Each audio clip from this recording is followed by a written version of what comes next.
Hudhud తుఫాన్ వస్తే వారం రోజుల్లో వైజాగ్ని విశాఖపట్నం మనకందరికి ఇష్టమైన నగరం మళ్ళీ యథాస్థానానికి తీసుకొచ్చారు. గతంలో కూడా మా రాజమండ్రి గోదావరి జిల్లాలు మరి ఏదైతే పెద్ద ఎత్తున తుఫాన్ వస్తే రాజమండ్రిలోనే 10 రోజులుండి అక్కడే రాజమండ్రి మినీ సెక్రటరీ పెట్టిన పరిస్థితులను చక్కదిద్దారు.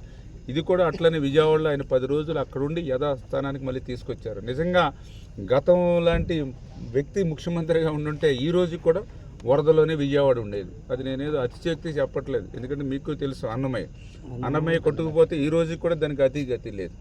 ఆ రోజు 8 గ్రామాలు వరి ఊడ్చుకుపోయినటువంటి పరిస్థితి, 52 మంది ప్రాణాలు గాలిలో కలిసిపోయిన పరిస్థితి. కనీసం ఆ రోజు ముఖ్యమంత్రి అడుగుపెట్టి వాళ్ళని పరామర్శించినటువంటి పాపాన పోలేదు. అంచేత అప్పుడు ముఖ్యమంత్రికి ఇప్పుడు ముఖ్యమంత్రికి అప్పుడు పాలనకి ఇప్పుడు పాలనకి కూడా ప్రజలు బేరీ చేసుకోమని మీ ద్వారా కూడా అందరినీ కూడా కోరుకుంటూ, ఏది ఏమైనా సరే రాయలసీమకి అత్యంత ప్రాధాన్యత తెలుగుదేశం, జనసేన, బీజేపీ, ఎన్డీఏ ప్రభుత్వం ఇస్తుంది. ఏదైతే గతంలో జరిగిన పనులు బ్యాలెన్స్ ఏవైతే ఉన్నాయో అవన్నీ కూడా ఆర్థిక పరిస్థితి మాకు సహకరించకపోయినా, ఎందుకంటే ఈరోజు 14 లక్షల కోట్ల అప్పు ఈవేళ ఈ రాష్ట్రం నెత్తి మీద ఉన్నటువంటి పరిస్థితి. అప్పులు తీర్చాలి, మళ్ళీ వాటికి వడ్డీలు కట్టాలి, మళ్ళీ ఇప్పుడు మీరు అడిగినటువంటి అభివృద్ధి కార్యక్రమాలు మళ్ళీ చేయాలి. వీటితో పాటు మేము ఇచ్చినటువంటి సూపర్ 6 సంక్షేమ కార్యక్రమాలు అమలు చేయాలి.